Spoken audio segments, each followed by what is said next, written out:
There is a battle happening inside you right now. Not someday, not when conditions align, right now. And the only question that matters is whether you are winning it or slowly surrendering to it. Not the battle against other people, not the fight for money, status, or approval. The war waged against the part of you that hesitates, the part that reaches for comfort when growth is calling, the version of you that says not today and means it every single day until not today becomes your entire life. Here is what the ancient Stoics understood, that most modern people never will. You are not losing because the world is against you. You are losing because you have not yet decided to govern yourself. Marcus Aurelius was not a philosopher sitting in a garden. He was a man ruling the largest empire on earth, surrounded by war, plague, betrayal, and grief. And still, every morning, he sat down and disciplined his own mind before he touched anything else. His private journals, what we now call the Meditations, were not meant to be published. They were written for one reader, himself. A man reminding himself daily not to collapse. That is the model, not inspiration, not motivation, relentless, daily, private self-construction. Epictetus, who was born a slave and earned his freedom through philosophy, said this: "The person who cannot rule himself is not free, regardless of how comfortable or powerful his life appears." That is not a quote to feel good about. That is a standard to hold yourself to. What you are about to hear is not a list of productivity hacks. It is not soft encouragement dressed up as wisdom. These are 10 fundamental daily practices that forge the kind of person who does not simply survive chaos. They become steadier inside it. The kind of person whose internal foundation holds when everything external shakes. Every section of what follows matters. Each practice builds on the last. Miss one, and you enter each day with a gap in your armor. So stay with this, because the person who finishes this and actually applies it will not be the same person who started watching. If something in these words sparks something real in you, leave a like, share this with one person who needs the reminder, and subscribe to Stoic Sight, because this channel exists for people who want to build something that lasts. Now, let us begin. Practice 1. Train your mind daily. Your mind is not a passive observer of your life. It is the architect. Every decision you make, every reaction you have, every pattern that shapes your days, all of it originates from what is happening inside your skull, which means if your mind is untrained, every other area of your life will reflect that disorder. Marcus Aurelius wrote that a person holds real dominion over only one thing: the quality of their own thinking, not the behavior of others, not the economy, not the weather. Your thoughts. That is your kingdom. That is your responsibility. But here is what most people do with that kingdom. They leave the gates open. They let in every notification, every piece of gossip, every fear-based headline, every comparison to someone else's highlight reel, and then wonder why their inner life feels cluttered and anxious. The Stoics had a practice called prososche, a Greek term meaning sustained self-attention. It meant watching your own mind the way a skilled craftsman watches their work, not judging it harshly, but observing it clearly, asking, is this thought useful? Is this belief serving me? Is this mental pattern leading me towards strength or decay? Training your mind daily means choosing with intention what enters it. It means reading something that sharpens your thinking rather than numbing it. It means sitting quietly long enough to hear what your mind is actually saying, rather than drowning it in noise. Journaling is one of the most powerful tools available for this, not because writing down your thoughts is magical, but because the act of externalizing what is inside your head forces clarity. The emotions you have not named have power over you. The moment you name them, articulate them, trace their logic, they lose that power. Replace the question, "Why is this happening to me?" with "What can I learn from this?" That single shift from victim to student changes the entire architecture of how you move through difficulty. The Stoics also used a practice called negative visualization, the deliberate imagining of loss, failure, and hardship. Not to invite suffering, but to build resistance to it. Because when you have already sat with the possibility of the worst loses its grip on you. You stop spending mental energy fearing what might happen and start spending it on what you can actually do. Your mind is being programmed every single day. The question is whether you are the programmer or whether you have handed that role to the loudest screen in the room. Work on your mind, protect what enters it, direct what it produces, and watch how everything else in your life begins to stabilize. The quality of your thinking is the quality of your life. Practice 2. Master your emotions. Daily emotions are not the enemy. They are information. The problem is not that you feel anger, fear, grief, or envy. The problem is when those feelings stop being signals and start being commanders, when they move from informing your decisions to dictating them. Seneca observed that the majority of human suffering is created not by what actually happens, but by the stories we tell ourselves about what happens. We are rarely suffering from the event itself. We are suffering from our interpretation of it, our imagined future consequences of it, our wounded pride about it. You cannot prevent betrayal. You cannot guarantee fairness.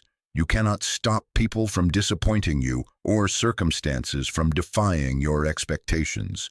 What you can do, and what the Stoic trains themselves to do relentlessly, is create a space between stimulus and response. A pause, a breath, a moment of choice. That space is not weakness. That space is everything. It is where your freedom lives. Epictetus taught that what disturbs human beings is not events themselves. It is the judgments they attach to events. When something goes wrong, most people fuse the event with the judgment instantly. This is catastrophic. This means I failed. This proves I am not enough. The Stoic learns to separate those two things. The event happened. The catastrophe is a story. Yet working on your emotional mastery daily does not mean suppressing what you feel. It means not being ruled by what you feel. Feel the anger, then decide deliberately what you do with it. Feel the fear, then choose whether it is warning you or simply lying to you. Feel the grief, and allow yourself to move through it rather than around it.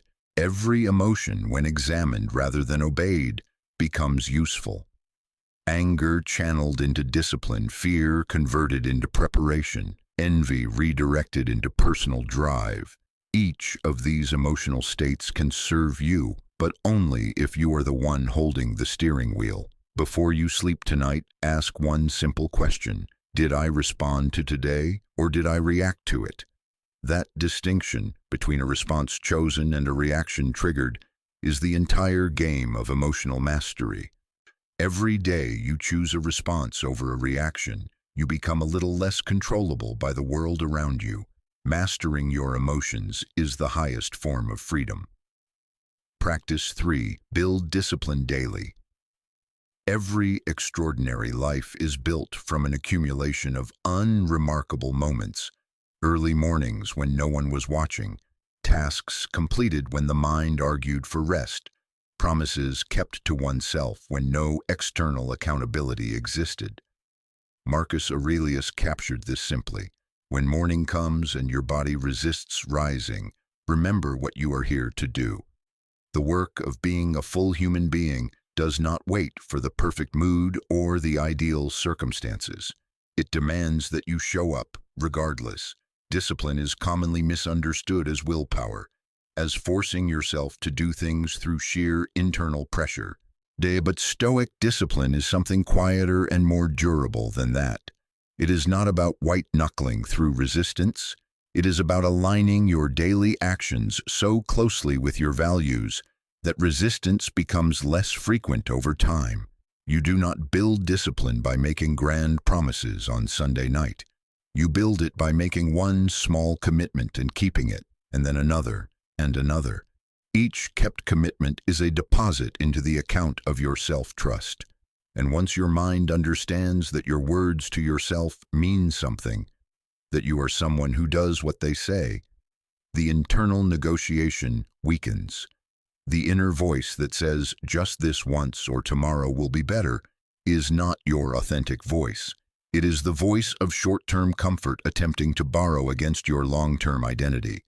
And each time you obey it, you are not just skipping a workout or delaying a task. You are teaching yourself that your commitments are negotiable, that your word to yourself does not hold. The Stoics understood that habit reshapes character over time. What you practice becomes what you are. If you train yourself to act with intention rather than impulse, to do the hard thing before the comfortable thing, you eventually stop fighting yourself. You simply live in alignment. Discipline is also a form of refusal, refusing distraction, refusing meaningless consumption, refusing conversations and environments that drain rather than build. Every no delivered to something trivial is a yes delivered to something significant. It is not glamorous, it will not trend on social media, but quietly, privately, over months and years, it builds the kind of life that most people spend their whole existence wishing for. Practice 4. Reconnect with your purpose. Daily without a reason that reaches beyond daily comfort, you will drift, not because you are weak, but because direction is not something that appears automatically. It must be chosen regularly and renewed. Before your day begins, before the demands of the world make their case for your attention, ask yourself, does what I am about to do mean something to me? Not to your employer, not to your social circle, to you. Marcus Aurelius wrote that a person's real worth is inseparable from the depth of their ambitions. And he did not mean wealth or recognition. He meant the ambition to do something that genuinely matters, to contribute, to grow, to leave something behind that had value. Most people sleepwalk through their days. They respond to what arrives rather than building what they envisioned. They call this being realistic, but what it really is a slow surrender of agency. The Stoic does not wait for purpose to descend from above. They build it through deliberate choices, one day at a time. Working on your purpose daily does not require a complete life blueprint. It requires only that you take one step today that is aligned with who you are trying to become. Read something that feeds your direction. Create something, however small. Serve someone whose growth matters to you. Make one decision today that your future self will thank you for. The Stoics also taught that obstacles do not obstruct purpose. They clarify it. When Marcus Aurelius said the impediment to action advances action, he was pointing to something profound. The place where you are most blocked is often the place where you are most needed. Your resistance, your wound, your hardest chapter. These are not detours from your path. They may be the path itself. If you feel lost right now, do not sit in that feeling and wait. Move. Try something. Fail at something. Because purpose does not reveal itself to people who are standing still thinking about it. It reveals itself to people who are in motion, paying attention. Purpose transforms suffering into direction. It turns setbacks into building material. And it makes you someone the world cannot easily redirect, because you know where you are going and why. Practice 5. Exercise your self-control. Daily self-control is not restriction. It is sovereignty. It is the lived experience of being the author of your own choices, rather than a character being written by your impulses, your appetites, and your emotional reactions. Epictetus was clear. No one who cannot govern themselves is truly free. This is not a metaphor. It is a description of how life actually works. The person who explodes when provoked, who chases every craving, who speaks without thinking, that person is not free. They are being operated. Every day you will be tested. Someone will say something designed to provoke you. A temptation will present itself at precisely the wrong moment. An emotion will rise with urgency and demand immediate expression. These are not inconveniences. They are the daily curriculum of self-mastery. And the Stoic response is not to feel nothing, it is to hold. To pause at the edge of reaction and ask, is this response I am about to give mine, or is it just the first thing that rose to the surface? Marcus Aurelius reminded himself constantly, if something is endurable, endure it without complaint, not as passivity, but as a refusal to allow discomfort to dictate behavior. Because the moment you react to every uncomfortable stimulus, you have handed control of your behavior to the world, and the world will not be careful with it. Working on self-control daily means catching yourself before the reaction completes. It means practicing the pause, the breath before the word, the stillness before the move. Over time, that pause extends naturally. What once required enormous effort becomes quiet and automatic. The Stoics also practiced voluntary discomfort, deliberately choosing difficulty, deprivation, or physical challenge, not as punishment, but as proof. Proof that they were not controlled by comfort, that they could live well without their luxuries if circumstances required it, that their peace was internal, not dependent on conditions. Every time you choose the harder path when the easier one was available, every time you say no to the immediate in favor of the meaningful, you are not just building self-control. You are building a self that can be trusted, and that is a foundation that holds under any pressure. Practice 6. Cultivate patience. Daily, we live in an era engineered for immediacy. Everything is faster, more accessible, more instantly available than at any previous point in human history. And it has made us, as a generation, profoundly impatient. Not just with technology, with ourselves, with our growth, with the pace at which our efforts produce results. Seneca wrote that time resolves what reason alone cannot. This is not resignation. It is an accurate description of how real change works. Certain things cannot be rushed without being ruined. Certain seasons of your life exist not to deliver results, but to build the capacity to receive them. Patience is not passive. It is not the same as doing nothing and hoping.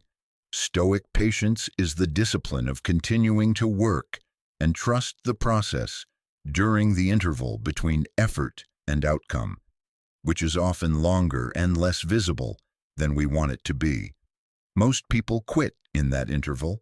They interpret the silence between planting and harvest as evidence that nothing is growing. They compare their internal state, which shows every doubt and struggle, to the external presentation of others who are showing only their successes, and they conclude they are behind. You are not behind. You are building. And building looks nothing like the finished structure while it is in progress.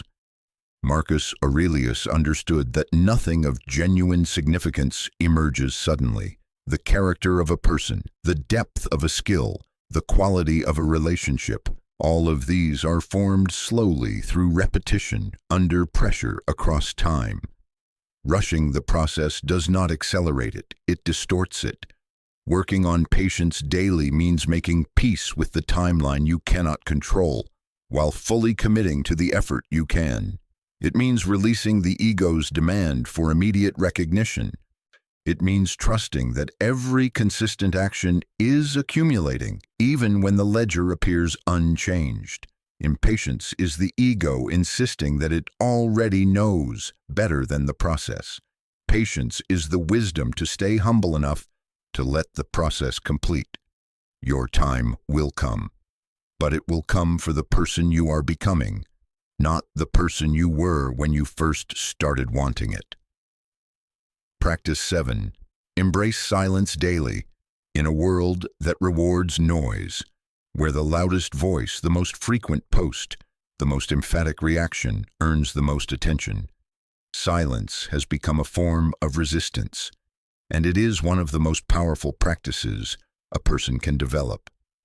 Silence is not the absence of a response. It is the choice of a response. Specifically, the choice not to respond to everything that demands one. Not every insult needs an answer. Not every provocation deserves your energy. Not every conflict earns your engagement. Marcus Aurelius wrote that the finest act of personal strength is refusing to mirror those who seek to diminish you. He was not advocating for cowardice. He was advocating for economy, of attention, of energy, of words. Because every time you react defensively to something meaningless, you are spending a resource you cannot recover. Epictetus was more direct. Stay quiet unless what you have to say is worth more than the silence you would be breaking. This is uncomfortable advice in an age that conflates visibility with value. But consider what happens when you stop explaining yourself to people who have already decided what they think of you. When you stop defending your choices to those who have no stake in your life. When you stop filling every quiet moment with noise, something opens. In silence, you begin to hear yourself again. The actual you, not the performance, not the curated version, not the reflexive responses. The thoughts that matter surface. The direction you have been drowning out becomes audible. Silence is where self-knowledge lives, and self-knowledge is the beginning of every genuine change. Working on silence daily means practicing one deliberate pause before you speak in any charged situation. It means building moments of actual quiet into your day. No phone, no background content, no companion noise. Just you and your own mind, learning to be comfortable in each other's presence.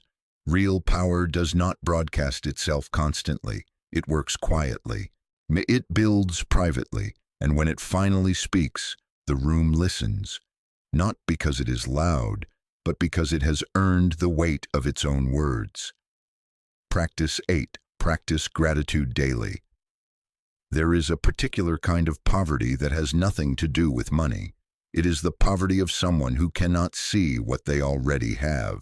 Someone who spends their life so focused on the gap between where they are and where they want to be that the present, the life actually happening right now, becomes invisible. Marcus Aurelius returned to this truth repeatedly. Almost nothing is required for a good life beyond the quality of how you perceive your existence. That is not optimism dressed up as philosophy. That is an observation about the mechanics of human experience. Two people in identical circumstances can live entirely different lives depending on where their attention is directed. Gratitude is not about pretending that everything is fine when it is not. The Stoics were not naive. They faced grief, failure, injustice, and loss, and they did not paper over those experiences with false positivity.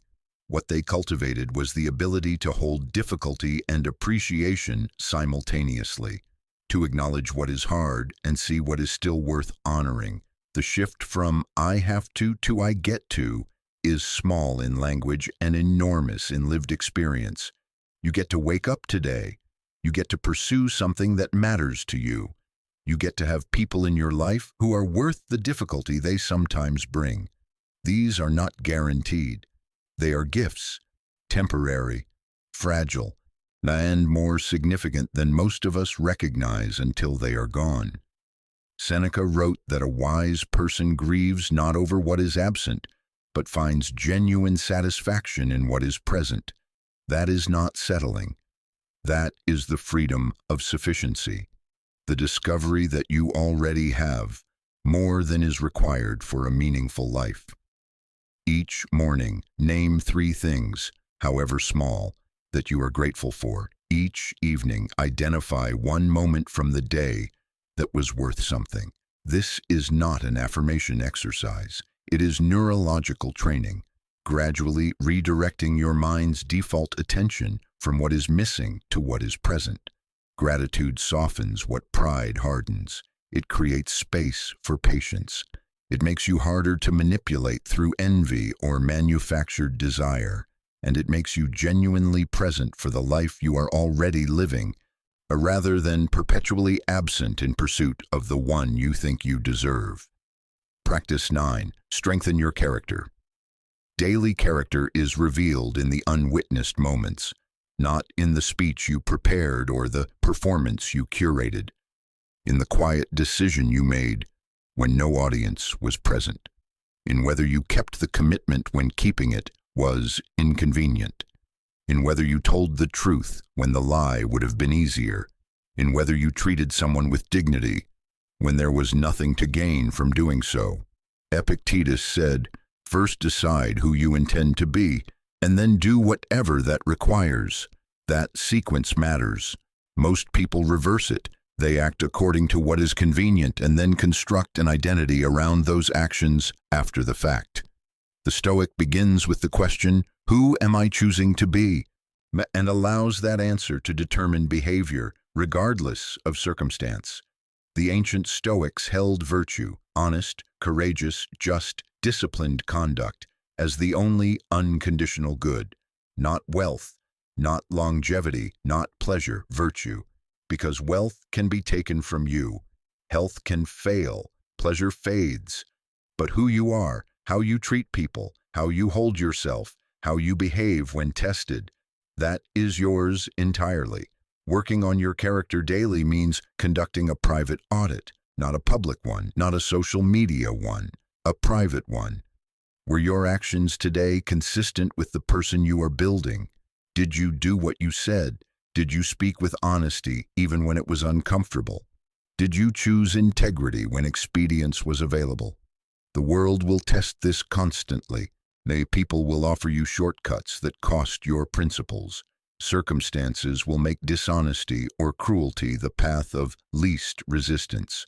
And each time you choose differently, each time you hold the standard when no one would have known if you dropped it, you become more completely the person you are deciding to be. Seneca wrote that he tried to live as though everything he thought and everything he did was entirely visible. That is an extraordinarily high standard. It is also the only standard that produces a person with nothing to hide, and a person with nothing to hide is, in a very real sense, free. Your reputation is what others believe about you. Your character is what you know about yourself. Build the second one, and the first will take care of itself. But practice 10. Protect your inner peace. Daily, everything discussed in this video, your trained mind, your mastered emotions, your discipline, your purpose, your self-control, your patience, your silence, your gratitude, your character, all of it serves one final aim, a foundation that does not shake when the world does. Marcus Aurelius said there is no place you can travel to that offers more quiet or less interference than your own interior life. That is where peace lives. Not in better circumstances, not in the approval of people you respect, not in the achievement of goals you have been postponing. Inside, in the quality of your relationship with yourself. Most people treat peace as something to be earned after the work is done, after the problem is solved, after the relationship stabilizes, after the career reaches its goal. Then they will be at peace. But Stoicism teaches that this logic is entirely inverted. Peace is not the reward at the end. It is the condition in which good work gets done. Inner peace is not the absence of difficulty. It is the presence of steadiness within it. It is the person who receives bad news and, after the initial impact, does not shatter, who encounters injustice and responds with clarity rather than chaos, who faces uncertainty and finds that their foundation, the values they have built, the practices they have maintained, holds. Working on your inner peace daily means protecting your interior from unnecessary intrusions. It means not giving every opinion about you a place to live inside your mind. It means not allowing every external event to become an internal emergency. It means knowing the difference between things that deserve your full engagement and things that deserve a brief acknowledgement and release. The Stoics practiced acceptance, not as passivity, not as an excuse to stop trying, but as the discipline of directing energy toward what can actually be changed. When you stop spending emotional capital on what is outside your control, something remarkable happens. You suddenly have more energy for everything that is within it. Begin each morning with one deliberate breath and one deliberate thought. Whatever today brings, I will meet it without losing myself. End each evening with a brief review, not a harsh self-criticism, but an honest one. Where did I hold? Where did I give away what I should have kept? Your inner peace is not given to you by the world. It is built daily by you. Now, this is not a passive accumulation. It is a practice, a daily, unglamorous, private practice of returning to your own center when the world pulls you outward. Closing, you have now heard 10 practices, not 10 suggestions, not 10 things to try when you feel like it. 10 daily commitments, each one reinforcing the others, each one a layer in the kind of life that can withstand what most people's lives cannot. Here is what unites all 10. They are all internal. Every single one of them operates entirely within the territory that Epictetus called your own. Your judgment, your character, your responses, your daily effort. In a world that constantly tries to convince you that your life is determined by external forces, these 10 practices are a daily act of reclaiming authorship. Your mind, your emotions, your discipline, your purpose, your self-control, your patience, your silence, your gratitude, your character, your peace. These are not 10 separate habits. They are one life, approached from 10 angles, and the person who works on all 10 daily without needing recognition for it, that person becomes genuinely difficult to discourage, genuinely difficult to manipulate, genuinely difficult to stop. Epictetus said, "If you want to grow, be willing to be misunderstood. Be willing to look uncommitted to things the people around you are committed to, because while they are chasing validation, you will be building something that outlasts it." The Stoics lived these principles in contexts of genuine hardship, not motivational hardship, but real loss, real danger, real suffering. And what they found was that the quality of a life is not determined by its conditions. It is determined by the daily, private, unglamorous choice to become the kind of person those conditions cannot break. Every morning you are handed another day, another opportunity to practice, another chance to be, in some small but compounding way, more than you were yesterday. That is all this is. Not a single dramatic transformation, a daily practice, repeated, refined, maintained. If this reached something real in you, if you felt something shift while listening, do one thing right now.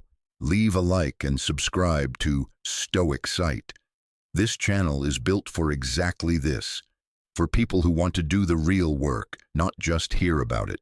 Build yourself every day, quietly, completely, without waiting for permission or the right conditions. The Stoics did it in empires and in chains. You can do it today,